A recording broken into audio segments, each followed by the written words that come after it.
앞서 제가 방사선에 대해 물리적인 준비물을 말씀드렸잖아요. 이번 시간은 물리적인 거 외에 이거는 뭐 꼭 챙기진 않아도 되지만 알아두면 훨씬 도움되는 이야기를 몇 개 해보고자 합니다. 뭐냐면 음식입니다. 음식을 방사선 시작하기 전에 꼭 먹어야 될 것들이 있어요. 우리가 한국인들은 대부분 또 매콤한 음식을 좋아하잖아요. 뭐 매콤한 음식이 안 들어간 반찬도 찾기가 쉽지 않을 정도로. 근데 이제 방사선 치료가 시작이 되면은 매운 음식을 전혀 못 먹게 됩니다. 그리고 방사선 치료가 끝나면 그래도 바로 먹을 수 있지 않느냐? 아니에요. 방사선 치료가 끝나고 짧게는 뭐 3, 4개월, 길게는 1년, 2년 됐는데도 매운 걸 아예 못 드시는 분들도 계시더라고요. 그만큼 후유증이나 부작용들이 강합니다. 그래서 이 방사선 시작하기 전에 꼭 매운 것들을 많이 드셔놔야 돼요. 이게 방사선 치료가 시작되게 되면은 내가 아무리 먹고 싶은 게 있어도 너무 아파가지고 먹을 수가 없어요. 진짜 국에 밥을 말아서 먹어야 기적일 정도로 나중에 방사선 20회차 정도 되면은 그런 시기가 옵니다. 그래서 그 전에는 매콤한 거를 먹을 수 있을 때 좀 먹어놔야 됩니다. 왜냐면 말씀드렸잖아요. 방사선이 치료가 어느 정도 시작된 시간부터 치료가 끝나고 몇 달까지도 매운 거를 아예 못 먹어요. 얼마나 느끼하겠어요.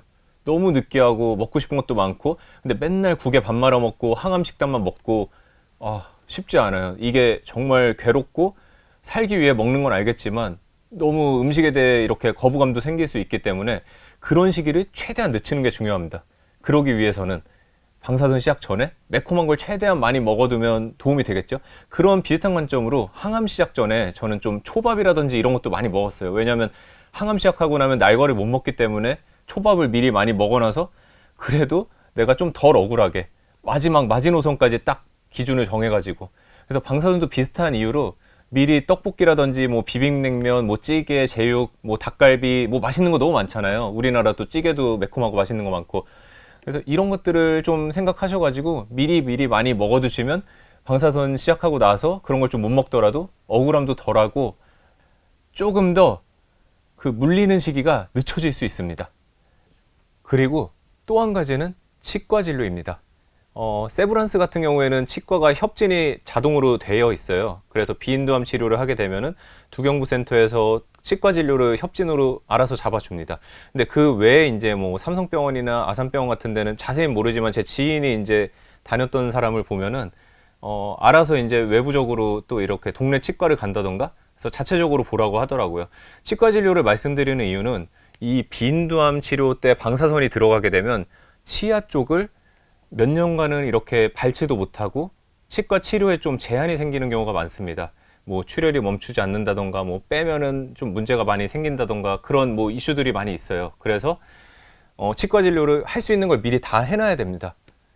저 같은 경우에도 치과 그래서 협진 때 검진을 했는데 전체적으로 좀 문제 없고 튼튼한 상태여가지고 다행히 저는 그냥 바로 치료에 들어갈 수 있었습니다. 근데 간혹 이제 치아 상태가 너무 안 좋거나 발치나 뭐 치료가 필요하신 분들은 이걸 하느냐고 항암방사선이 조금 늦어지는 경우들도 생기더라고요. 그러니까 치과 진료도 꼭 빼놓지 말고 제대로 하나하나 봐서 방사선 치료 이후에 문제가 안 생기도록 최상의 컨디션을 좀 유지하도록 신경을 쓰시는 게 좋을 것 같습니다.